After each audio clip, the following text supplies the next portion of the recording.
Le rendez-vous télé. Vivez toute l'actualité de la ville de Saint-Leu.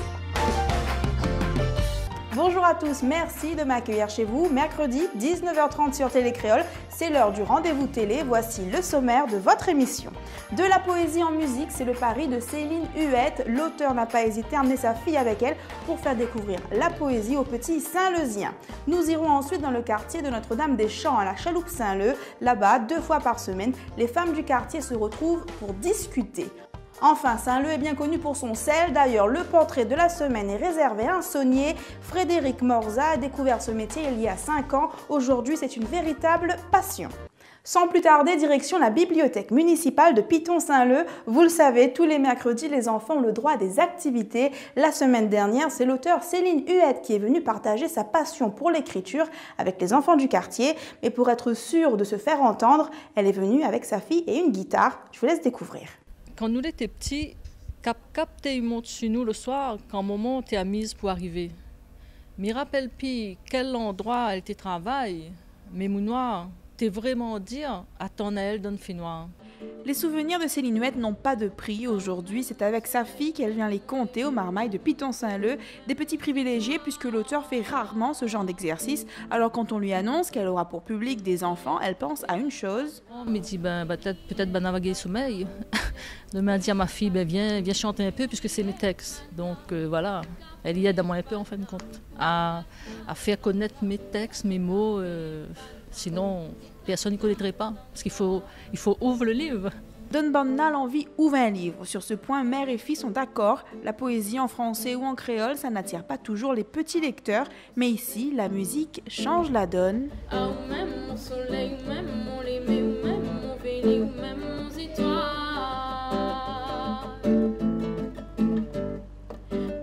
Pile, pana, café grillé, pana.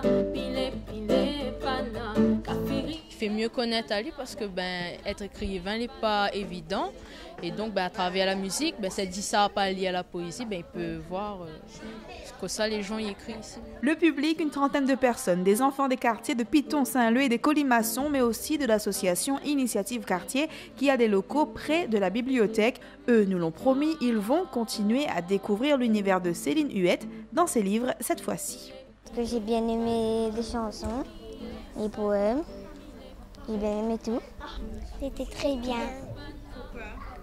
On a aimé les chansons et les poèmes d'avant. J'ai aimé les chansons avec les poèmes. Les chansons créoles, français, des poèmes en français, créole, mélangés, tout ça. Il y avait une femme qui jouait de la guitare, une qui racontait, et les contes étaient passionnants. C'est quel conte on trouve passionnant justement Celle de la voiture rouge. Une prestation rare et appréciée à La Réunion. Ce n'est que la deuxième fois que ce duo se produit ensemble. Le premier essai avait pris place au Plat de Saint-Leu devant une 50aine de personnes. Aujourd'hui, musique, poésie et chansons ont eu ce résultat. Vous aimeriez lire les histoires que la dame a écrites là maintenant? Beaucoup. Est-ce que maintenant on a envie de lire les livres que la dame a écrits? Oui. Direction maintenant le quartier de Notre-Dame-des-Champs à la Chaloupe Saint-Leu. Là-bas, 2 fois par semaine, les dames du quartier se donnent rendez-vous au point de lecture de l'association pour le développement des Hauts. 2 fois par semaine, donc, pour discuter de différents problèmes de société, mais aussi de problèmes très personnels. Voici un groupe de parole pas comme les autres. Des copines qui se retrouvent pour papoter, rien de plus normal. Ces dames se sont rencontrées ici et elles ne ratent jamais un rendez-vous. D'ailleurs, quand l'une d'entre elles est malade et ne peut pas venir, c'est le groupe tout entier qui se déplace pour rendre visite. C'est une vieille dame, âgée, 82 ans je crois, mais là elle est malade. Donc c'est elle apprend à nous faire rosa, c'est elle tricote du fil, très bien. C'est une dame qui fait tout de ses mains. Nous sommes au coin lecture de l'association pour le développement des Hauts à la Chaloupe. Ici, pas de tabou, ces dames parlent d'absolument tout. Problèmes de santé, difficultés avec les enfants ou fatigue, elles se sentent en famille. Et pourquoi vient ici?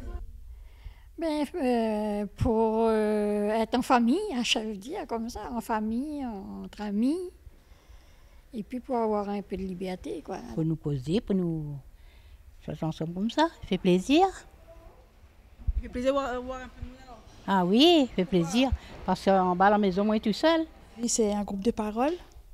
On discute. S'il y a un petit souci entre nous, on discute, on explique, et puis voilà.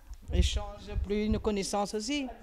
Par exemple, elle, il connaît tricoter, l'autre là-bas, il connaît faire crochet, les aiguilles, nous apprendre. Ce groupe de parole, mis en place en 2002, fait partie d'un réseau d'écoute et d'accompagnement à la parentalité. Du coup, les activités s'élargissent à l'ensemble des membres d'une même famille. L'objectif, c'est de réunir les familles afin qu'elles puissent, sur la base d'un ouvrage personnel ou fourni par l'ADH, puissent échanger des discussions sur la parentalité, sur leur vie de famille, sur la scolarité, sur la maternité, autant de sujets qui ont trait à la famille. L'INSEE, elle, reviendra ici dès demain. Après tout, s'asseoir et discuter ne coûte rien. Les séances commencent à 13h et se terminent à 17h. Et là, le groupe de parole se concentre sur un sujet bien spécifique, la préparation du dîner. Tu peux parler de Chevaquine, tu es là, conseil-moi ça. La semaine sainte. Je vous propose de rester dans les Hauts-de-Saint-Leu. On va faire un tour au colimaçon. La semaine dernière, les travaux pour la construction d'une nouvelle maison de quartier ont été lancés. On fait le point avec Willy Julenon. Voici la maison de quartier des colimaçons. La pose de la première pierre annonce le début des travaux qui vont durer 7 mois. Une satisfaction pour les quelques habitants présents. Voilà, on dit que le terrain, la maison de quartier sera fait. L'entreprise est là, la première pierre est finie posée.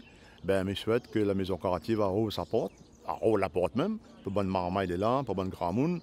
Nous allons battre un peu du menu ensemble, nous allons faire un petit l'ambiance. Ici, il est vrai qu'elle n'a pas rien du tout, et même pour les enfants, pour les jeunes qui vont à l'école, s'il y a des aides pour questions informatiques, tout ça, c'est pas mal. Et nous avons un DSL aussi, non peut-être va ramener un DSL tranquille, quoi. Hein? Autour de la maison de quartier, un boulodrome, des kiosques, des bancs et des places de stationnement permettront aux habitants de profiter d'un lieu de rencontre et de divertissement ouvert à tous.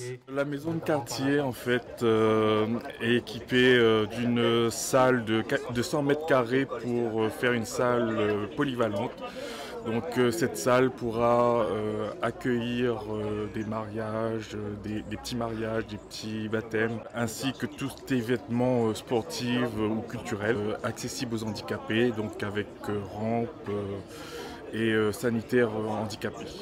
À Saint-Leu, 2 autres maisons de quartier sont en phase d'étude, à Grand-Fond et au Cap-le-Lièvre. Ce sont donc 10 nouveaux équipements de quartier qui seront mis à disposition des petits et des grands. Avant de vous laisser découvrir le portrait de la semaine, j'ai une petite question à vous poser. Savez-vous ce qu'est un saunier? Un saunier, c'est une femme ou un homme qui travaille à la production de sel. Au début du XXe siècle, à La Réunion, on comptait 4 salines à la Possession, à l'étang salé, à Saint-Paul et chez nous, à Saint-Leu. Aujourd'hui, seul le site de la Pointe-aux-Sel existe encore et nous y avons rencontré les 4 derniers sauniers de La Réunion. Rencontre avec Frédéric Morza, 38 ans. Il y a 5 ans, il découvre ce métier. Aujourd'hui, il vit de sa passion. Là, on est en train de pousser gros sel. Là, dans tout le bassin, là, on a gros sel pour récolter. L'or réunionnais se cache ici, à la Pointe-aux-Sel. Pour le récolter, 4 hommes travaillent ensemble depuis 6 heures ce matin. 3 d'entre eux sont originaires du quartier de la Pointe-aux-Sel. Frédéric, lui, vient de la chaloupe Saint-Leu. Sous le lourd soleil du littoral, autrefois éco-garde, il découvre le métier de saunier. Mais moi, les sauniers. Mais les sauniers, c'est-à-dire le saunier, le matin quand il arrive sur le site, son premier travail, c'est le temps, bien sûr, parce que s'il n'a la pluie, il ne peut pas travailler quand on a la pluie. Mais c'est surtout regarder la mer, regarder la montée des eaux pour pouvoir pomper de l'eau pour amener au bassin de tête. Ça, l'important. Si la mer ne donne pas assez de l'eau, nous ne gagnons pas pompe l'eau. Et si nous ne gagnons pas pompe l'eau, les bassins plus hauts vont dessécher un peu. Donc le saunier, le matin, regarde le temps, regarde la mer. S'il a de sel pour pousser, il pousse son sel. S'il a la fleur de sel pour ramasser, les ramassons fleurs de sel en premier. Pendant la Seconde Guerre mondiale, un blocus empêchait l'importation sur notre île de marchandises en provenance de Madagascar. Il a donc fallu produire localement certains produits comme le sel pour faire face à la pénurie. À la fin de la guerre, l'activité de production s'arrête, puis dans les années 70, le site est abandonné et tombe en ruine. Aujourd'hui, la Pointe-aux-Sel est un espace naturel sensible. Frédéric et ses collègues sont chargés de la production du sel et informent les visiteurs. L'eau va se déverser dans 23 bassins de décantation. Et ben, dans ces bassins de décantation-là, ben, on a l'argile. Ouais. Et l'argile va aider à nous à capter les saletés de la mer, les impuretés. Donc, vous voyez même, on a déjà 3 étapes là été franchies. Quand ces 23 bassins ont été franchis, l'eau passe dans ces 23 bassins, tous les saletés là restent en haut. Ben, l'eau va arriver dans un autre bassin que nous appelons la nourrice. Ben, dans la nourrice, ben, quand l'eau a fait tout ce trajet-là, ben, il y a 22 jours de cycle dans tous les bassins. Il y a 22 jours de cycle, là-dedans, il y en a quoi? Ça garde les impuretés, il y en a aussi une cuisson qui se fait au niveau des 23 bassins de décantation. Et quand l'eau arrive dans la nourrice, l'eau est prête à travailler, nous va déverser l'eau dans les cristallisoires. Saunier, un métier, une activité qui, selon Frédéric, a de l'avenir. En tout cas, c'est ce qu'il souhaite pour la filière, mais aussi pour que les générations futures connaissent cet artisanat exclusivement saint-leusien.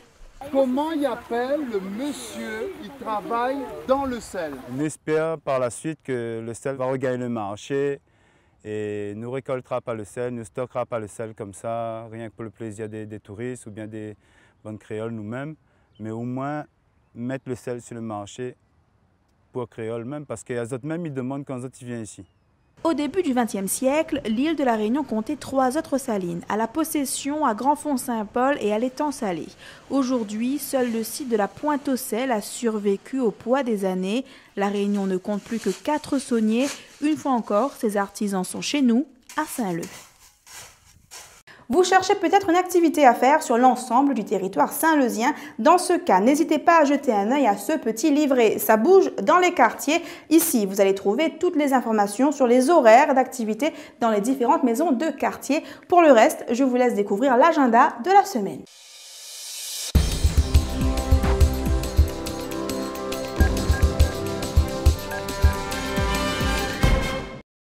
Dans votre agenda cette semaine, n'oubliez pas les 10 km de l'ADH ce dimanche à la Chaloupe. Vous pouvez encore vous y inscrire ou juste admirer le spectacle le long de la route Hubert de Lille du Plat à la Chaloupe Saint-Leu. Mardi prochain à la cyberbase de Saint-Leu, vous pourrez découvrir des logiciels informatiques libres d'accès. Libre en fait, c'est le nom de cet événement organisé par le TCO. Au programme, découverte du logiciel OpenOffice par exemple, de 9h à 15h. Connaissez-vous les Azous, créés par Fred Thèse? Ces petits personnages font leur bonhomme de chemin et se posent à la bibliothèque de Piton-Saint-Leu. Mercredi prochain, vous avez rendez-vous avec leur créateur, Fred Thèse, à 14h30 pour un spectacle hors du commun, une performance de dessin interactive avec projection.